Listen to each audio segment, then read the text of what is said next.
Les invito a abrir sus Biblias en primera carta del apóstol Pablo a Timoteo, capítulo 2, desde el versículo 8. Primera carta de Pablo a Timoteo, capítulo 2, verso 8. Si tienes una Biblia, un dispositivo, puede buscarla con nosotros para que la leamos.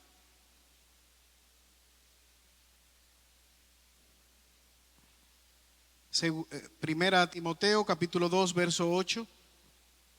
Quiero pues que los hombres oren en todo lugar, levantando manos santas sin ira ni contienda. Asimismo que las mujeres se atavíen de ropa decorosa, con pudor y modestia, no con peinados ostentosos, ni oro, ni perlas, ni vestidos costosos, sino con buenas obras, como corresponde a mujeres que profesan piedad. La mujer aprende en silencio con toda sujeción, porque no permito a la mujer enseñar ni ejercer dominio sobre el hombre, sino estar en silencio. Porque Adán fue formado primero y después Eva. Y Adán no fue engañado, sino que la mujer, siendo engañada, incurrió en transgresión. Pero se salvará engendrando hijos si permaneciere en fe, amor y santificación con modestia. Señor, alabamos y bendecimos tu nombre. Y una vez más, oh Padre Celestial, venimos delante de tu presencia, suplicándote, oh Señor, que tú nos hables por medio de tu palabra. Ayúdanos, oh Señor, a escuchar con la intención de obedecer. Trae convencimiento de pecado a nuestras vidas, consuelo, motivación, oh Señor. Háblanos, que las limitaciones del predicador no sean un impedimento para que tu palabra pueda ser proclamada, y que al final de todo lo hablado, tu nombre pueda ser exaltado, porque te lo pedimos por los méritos de Jesús. Amén. En cierta ocasión, un hombre iba por un camino rural conduciendo un automóvil deportivo, cuando de repente un automóvil, otro conductor que venía de frente, se desvió, se metió en el carril de aquel hombre y casi provoca un accidente. Pero para sorpresa de él, cuando el automóvil se le acerca, la mujer que estaba conduciendo le gritó: cerdo.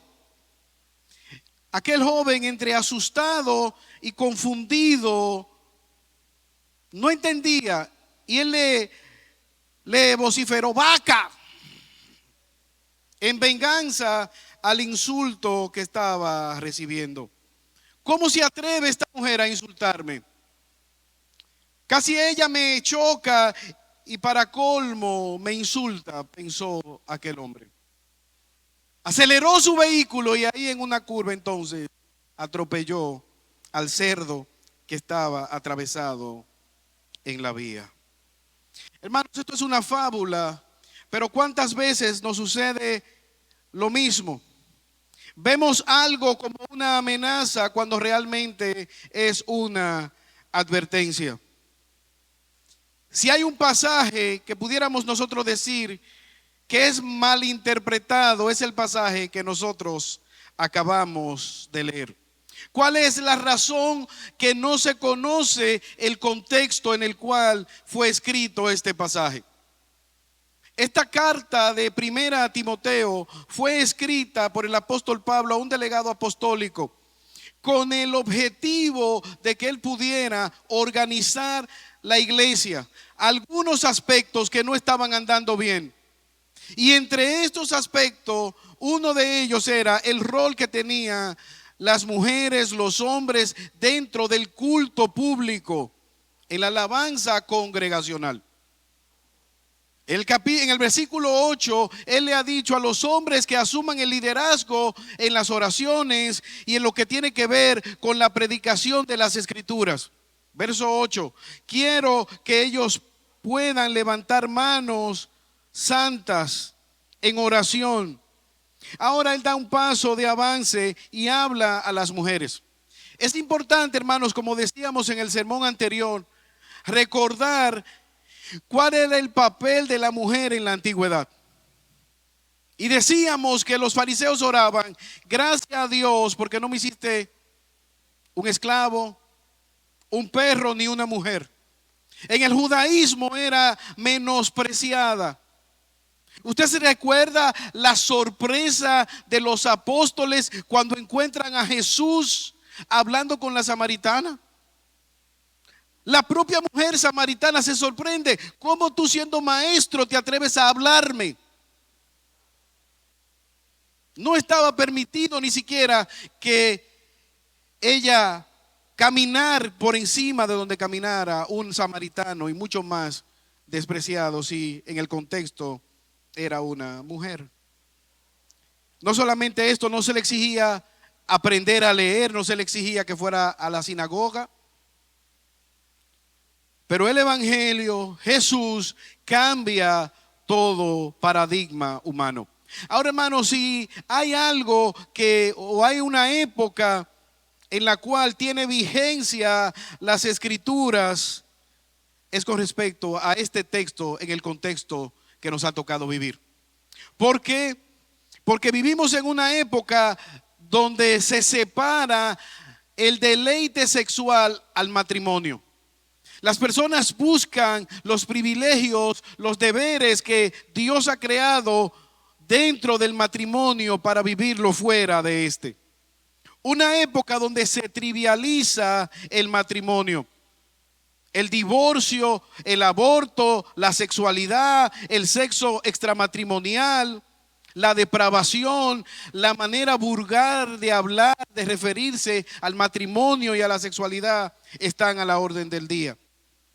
Quizás usted ha escuchado personas decir, solteros decir: a mí me gustaría tener un hijo, no casarme, no familia, un hijo, como si fuera algo que pudiera comprar en un supermercado o quizás en una tienda de mascotas.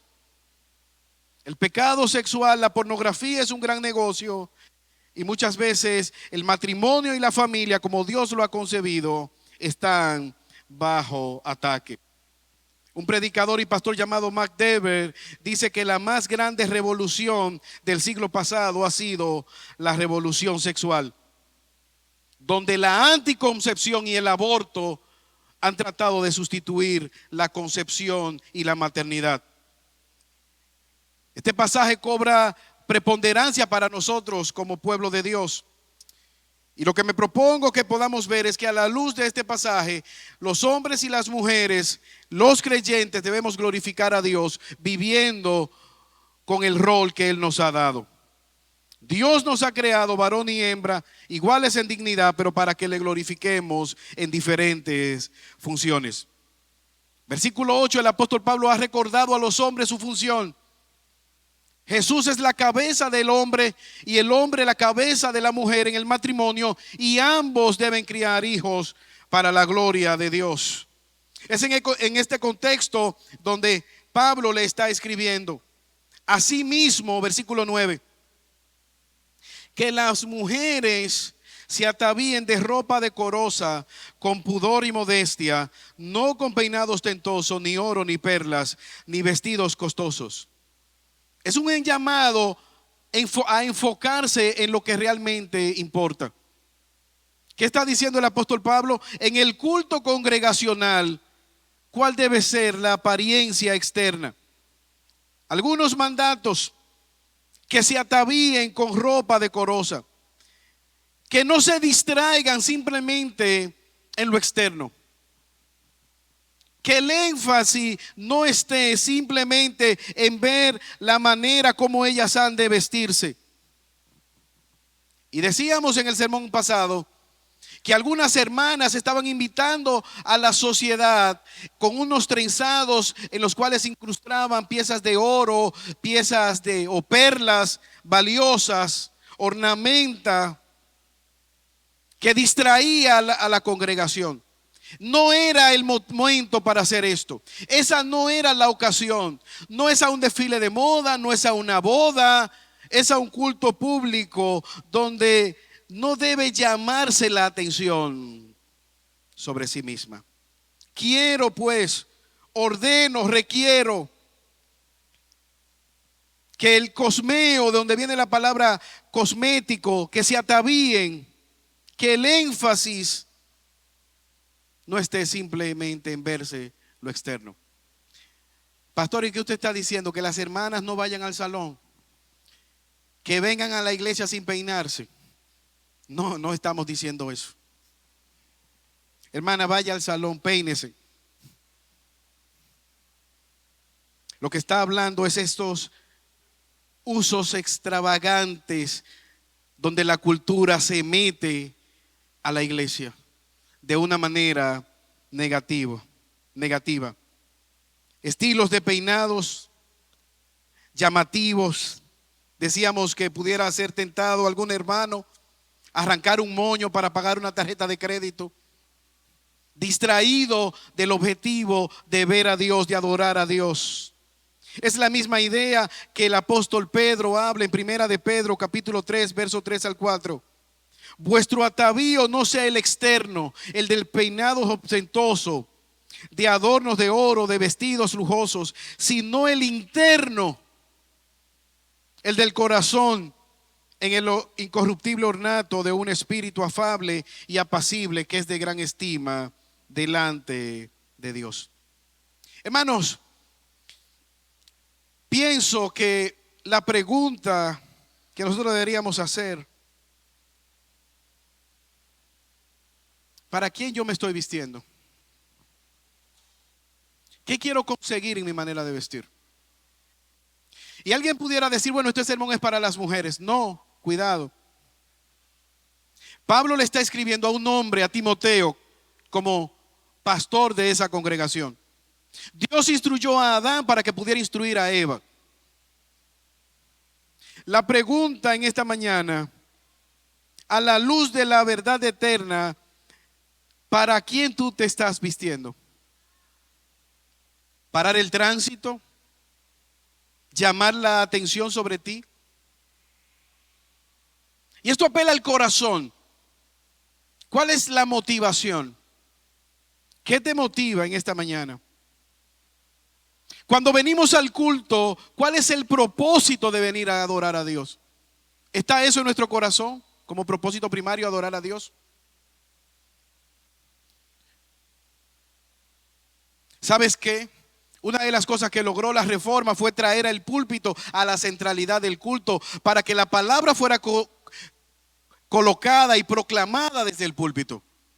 En el culto solo Dios debe tener toda la atención, solo Él debe llevarse toda la gloria.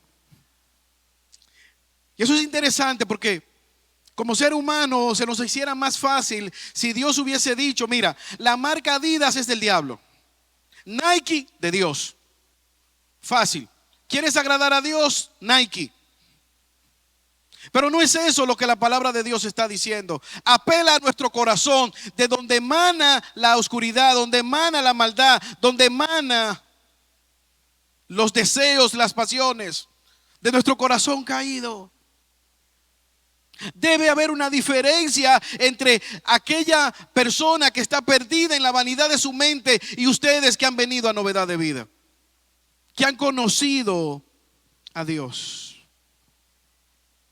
¿A dónde vas cuando vas al culto? ¿Es una fiesta, es un baile, es un matrimonio, una boda, es un carnaval? ¿A qué venimos al culto congregacional? ¿A alardear de las riquezas? ¿Acaso está diciendo Pablo que no usemos ropa de marca? No, no es eso. Está apelando al corazón. Era muy común, de hecho, resalta en la historia la esposa de Plinio. Plinio, historiador, habla de Lulia Paulina, esposa de Calígula, que mandó hacer un vestido que fuera en nuestros días costaría unos millones de pesos para ser colocado en un escenario. Yo escuché de una asociación financiera que tuvo en algún momento que suspender o instaurar que las personas fueran simple con jean y suéter, porque en la cena de fin de año se gastaban miles de pesos en competición, cuál llevaba el vestido más costoso. Eso puede darse en ese contexto, pero no en la casa del Señor, no en el culto congregacional. Mira cómo el Señor no solamente habla de lo negativo, sino de manera positiva. No hagas esto, sino hay una alternativa mejor. ¿Cuál es esa alternativa mejor? Versículo 9. Las mujeres se vistan con ropa decorosa, con pudor y modestia. El pudor, la modestia, que tiene que ver con un corazón interno que ha sido transformado, con un corazón que busca ser agradable delante de Dios. Es una actitud. Mira, acompáñame al libro de Proverbios en el capítulo 7.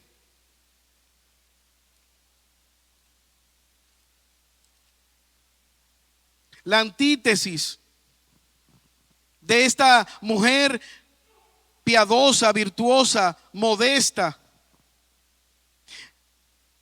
Proverbios 7, hijo mío, guarda mis palabras y atesora mis mandamientos contigo. Guarda mis mandamientos y vivirás, y mi enseñanza como la niña de tus ojos. Átalos a tus dedos, escríbelo en la tabla de tu corazón. Versículo 5. 4, di a la sabiduría, tú eres mi hermana, y llama a la inteligencia tu mejor amiga, para que te guarden de la mujer extraña, de la desconocida, que lisonjea con sus palabras. Y él dice, versículo 6, estaba yo desde la ventana de mi casa, miraba por la celosía y vi entre los simples, distinguí entre los jóvenes a uno falto de entendimiento. Pasando por la calle cerca de su esquina, iba camino de su casa, al atardecer, al anochecer, en medio de la noche y la oscuridad. Versículo 10, entonces le sale una mujer a su encuentro, con atavío de ramera y astuta de corazón. Es alborotadora, rebelde, sus pies no pueden estar en su casa. Está en las calles, en las plazas, acecha por las esquinas. Así que ella lo asió y lo besa, y descaradamente le dice, tenía que ofrecer sacrificio de paz y hoy he cumplido mis votos. Por eso he salido a encontrarte buscando tu rostro con ansiedad y te he hallado. He tendido mi cama con colchas, con linos de Egipto en colores. He rociado mi cama con mirra, aloes y canela. Ven, embriaguémonos de amor hasta la mañana. Deleitémonos con las caricias, porque mi marido no está en casa. Se ha ido a un largo viaje. Se ha llevado en la mano la bolsa del dinero. Volverá a casa para luna llena.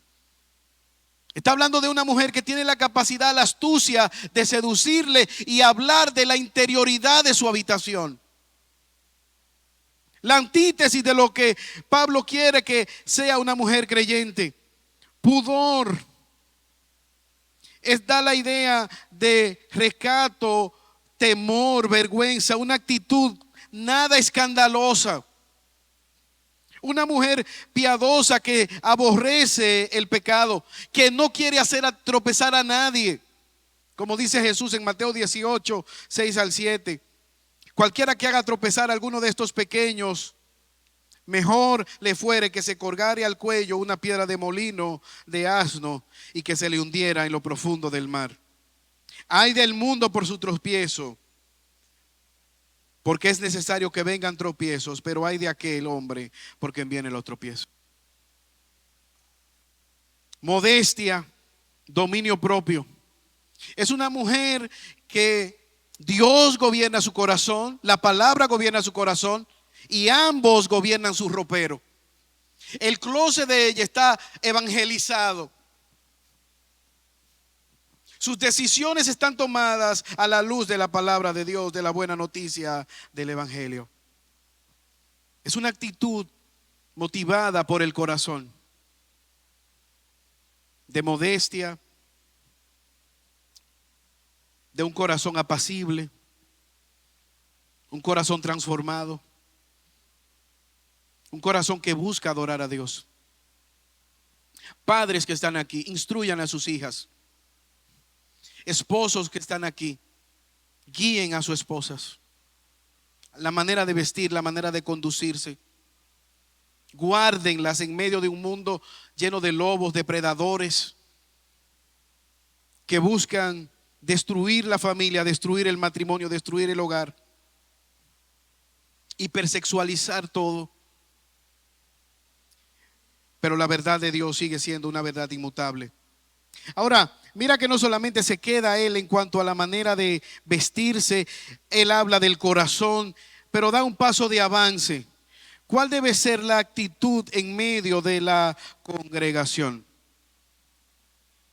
El problema no está ni en el oro, ni en las perlas, ni en la marca de la ropa, sino en el corazón. Mira cuál debe ser la función.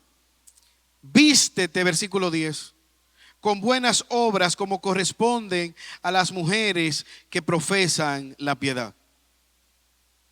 Apártate de eso, pero busca ser conocida por buenas obras. ¿Usted recuerda a la mujer virtuosa de Proverbios? Era conocido su marido, sus hijos eran conocidos. ¿Por qué? Porque ella se ocupaba de velar, de salvaguardar todo lo que ocurría en su casa. Su marido, sus hijos estaban resguardados.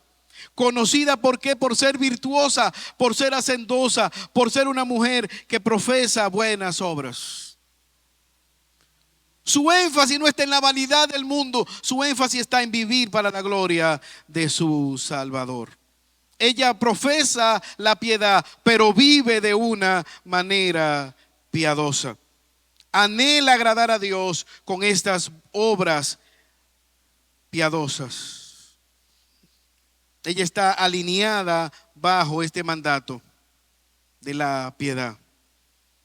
Se dice de la esposa de Spurgeon, ellos tenían una granja, vendían gallinas, vendían huevos, y su esposa estaba ahí siempre al frente de aquel negocio. Era acusada quizás de tacaña, de que no regalaban gallinas ni huevos.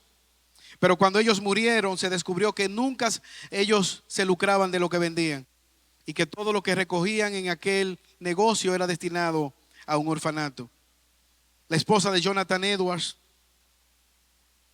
que servía en el ministerio.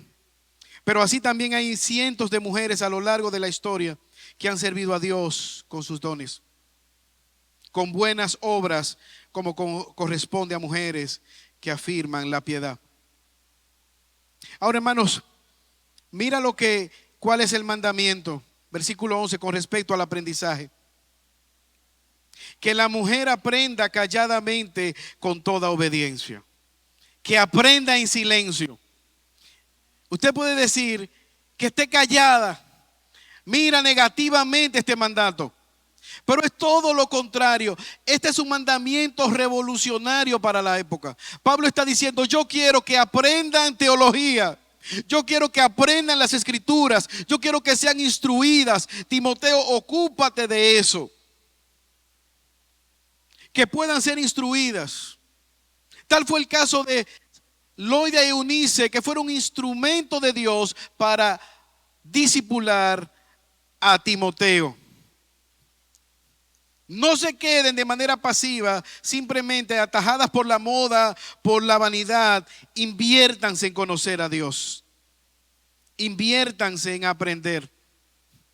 Ahora, ¿qué estaba pasando en el contexto de la iglesia local? Los hombres estaban de manera pasiva y las mujeres entonces habían asumido ese rol.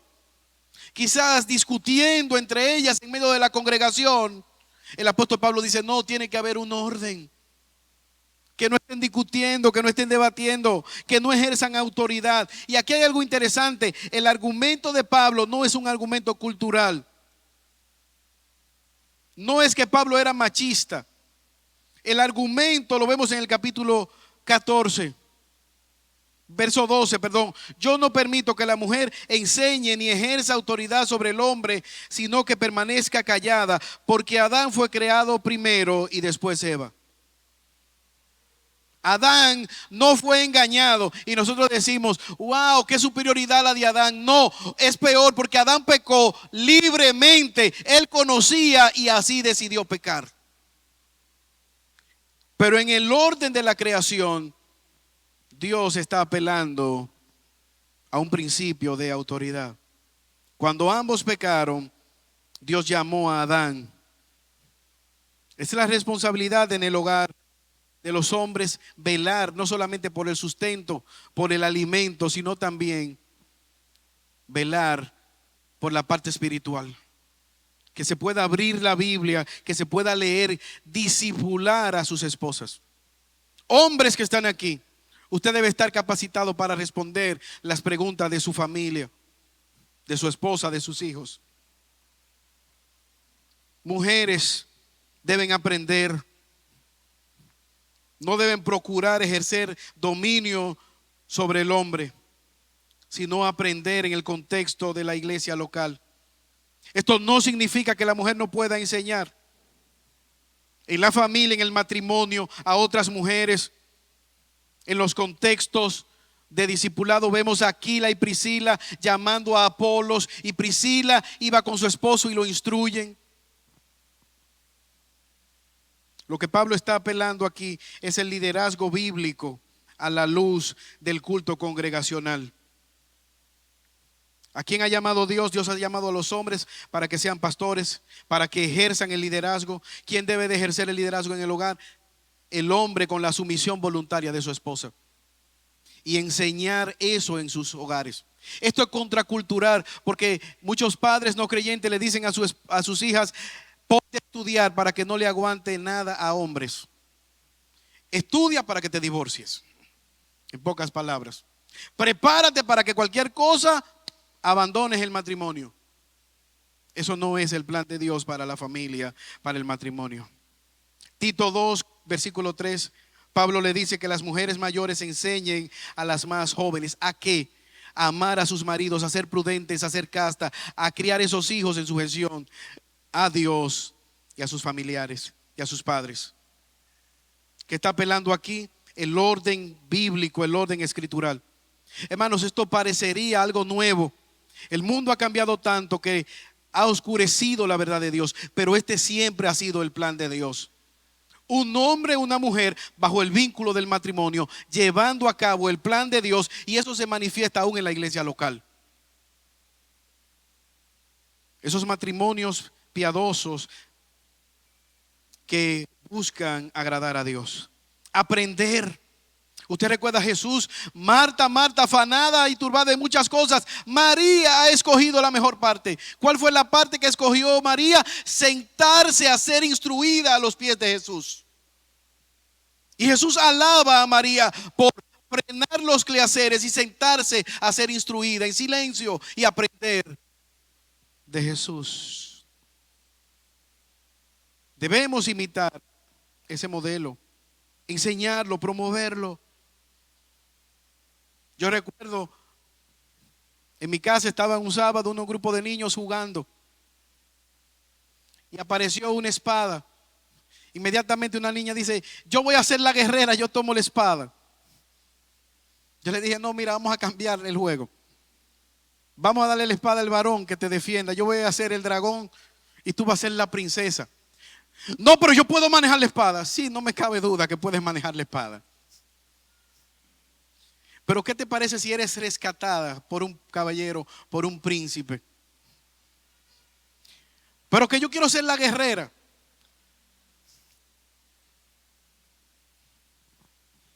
Vamos a cambiarlo.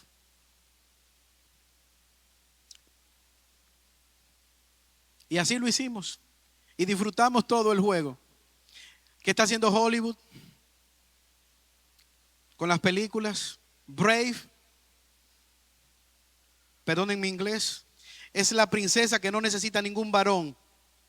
Ella puede montar caballo, lanzar flecha, pelear contra los hombres y nadie tiene que rescatarla. ¿Por qué? Porque ella es una princesa empoderada. ¿Cuál es el problema? Esto va contra el diseño de Dios. Varón y hembras Dios los creó. Unifíquense y cumplan con ese propósito. Juntos. No peleando, no disputando cuál es más sabio, cuál es más inteligente, cuál es más poderoso. Servir a Dios con sus dones.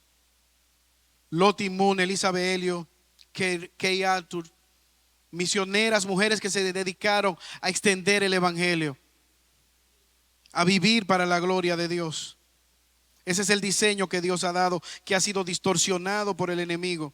distorsionado en la sociedad, pero que nosotros debemos retomarlo a la luz de estas verdades.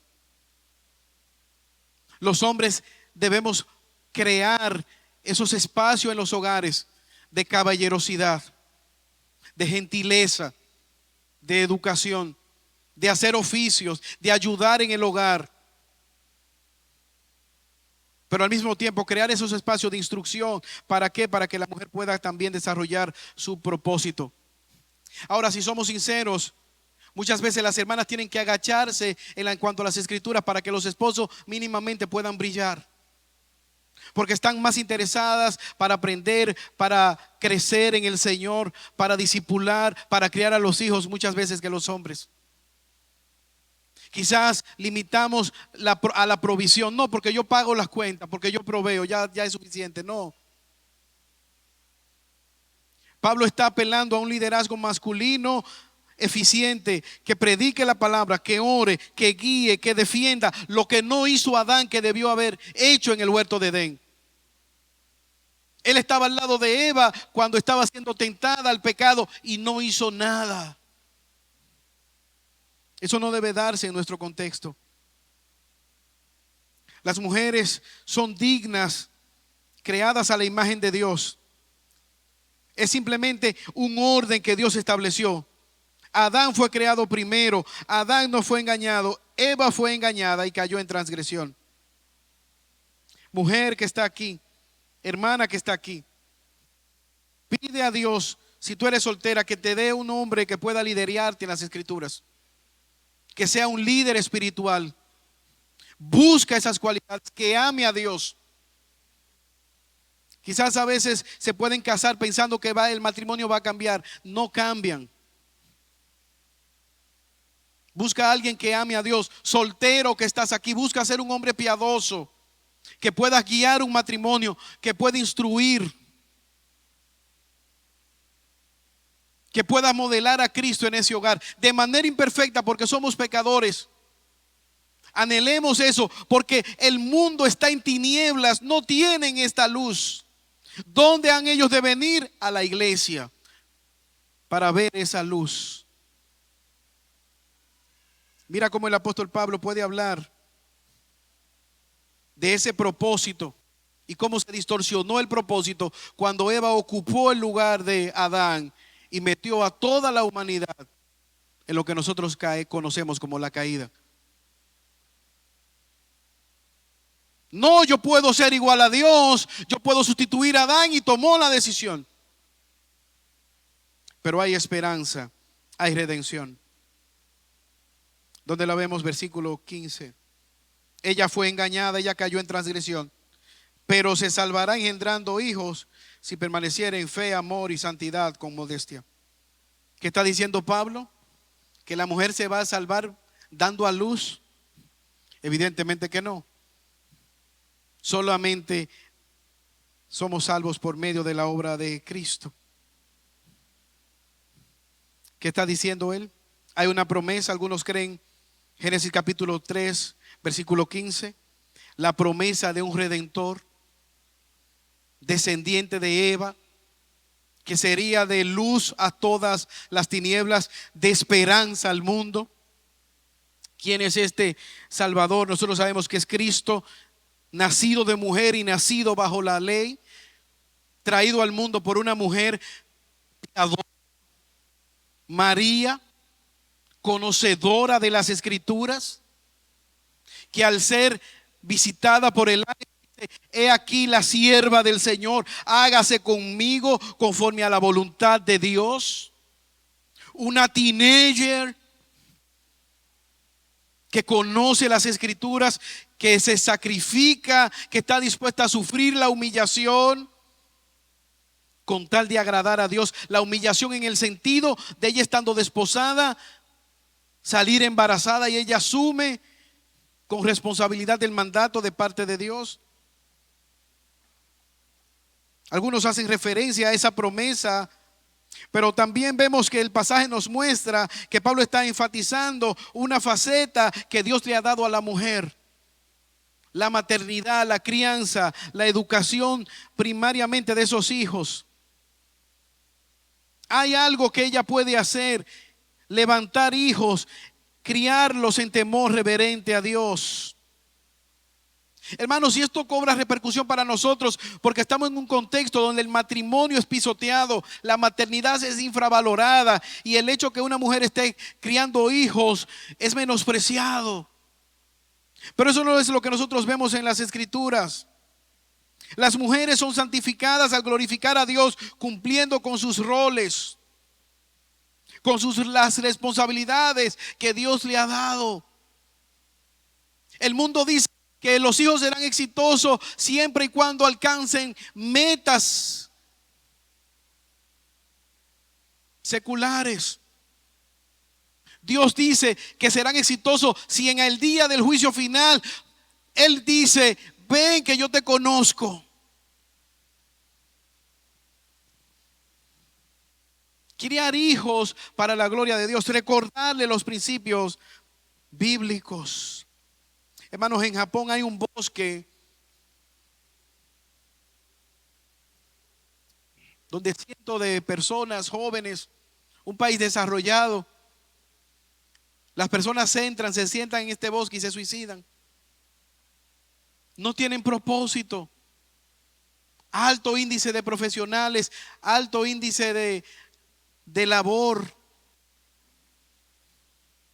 Pueden conseguir sus metas, pero lo peor que le puede pasar a una persona sin Dios es conseguir todo lo que el mundo le ofrece. ¿Por qué? Porque será triste al darse cuenta que llegué a la cima y sigo vacío. Conseguí todo lo que el mundo me ofreció y no soy feliz. He logrado todo, pero no tengo propósito en Dios y me falta lo más importante. Pablo le está diciendo: de ese contexto negativo, de esa connotación negativa, escapará viviendo con el propósito para el cual Dios le creó. Las mujeres y los hombres somos salvos solamente por la sangre de Cristo, pero el pecado ha distorsionado esa verdad. Un descendiente de la mujer derrotaría a Satanás. Un descendiente de la mujer derrotaría la muerte. Un descendiente de la mujer traería una vez más a redención al mundo. Jesucristo es ese descendiente de la mujer. Vemos cómo el propósito de Dios es restablecido. En el culto congregacional, hombres imperfectos pero buscando adorar a Dios. En el liderazgo, en el hogar, en la familia. Mujeres imperfectas pero que también estarán buscando agradar a Dios, levantando un estandarte, ayudando a esos esposos en sus ministerios, vistiéndose, conduciéndose con pudor, con modestia, buscando glorificar a Dios, no solamente en lo externo, sino también en la ornamenta interior, un corazón apacible, un corazón que busca hacer buenas obras, no para llamar la atención sobre sí misma, sino para glorificar a Dios. Este fue el caso de una mujer llamada Elizabeth Elliot,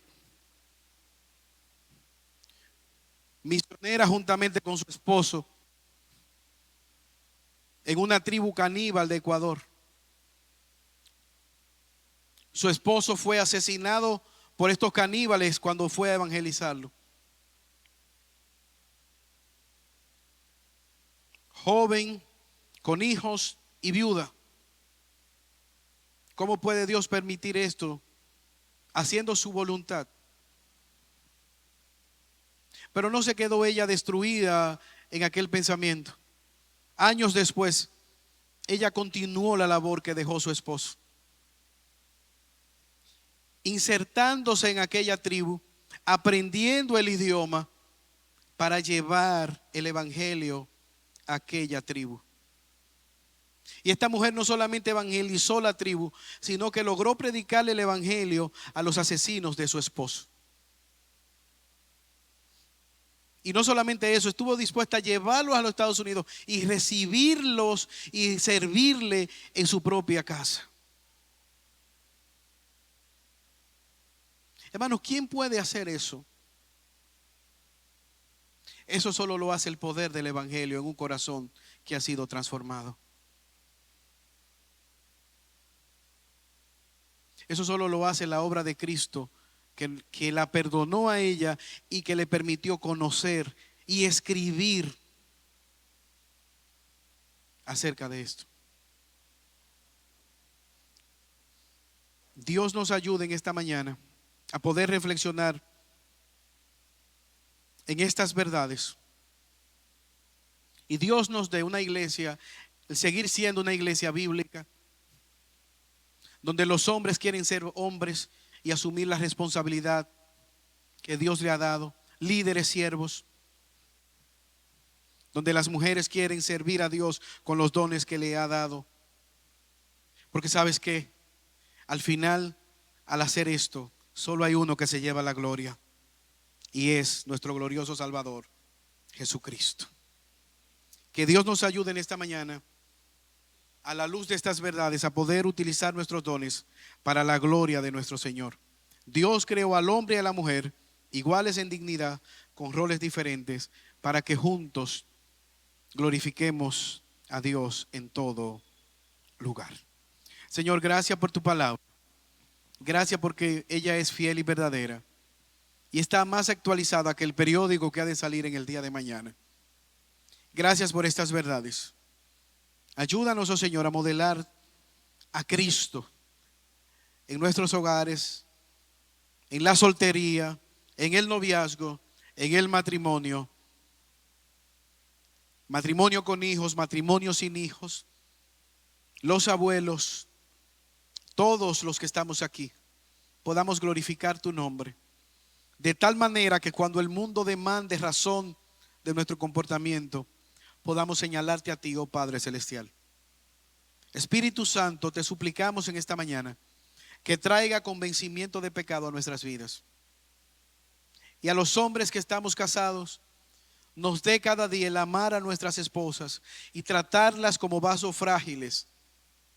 Y a nuestras esposas, dales, oh Señor, de manera voluntaria, conforme a tu obra, a tu mandamiento, el sujetarse a sus esposos, conforme a lo que tú mandas en tu palabra, para que los hijos puedan ser levantados con temor reverente a ti. Estos favores te lo pedimos por los méritos de Jesús. Amén.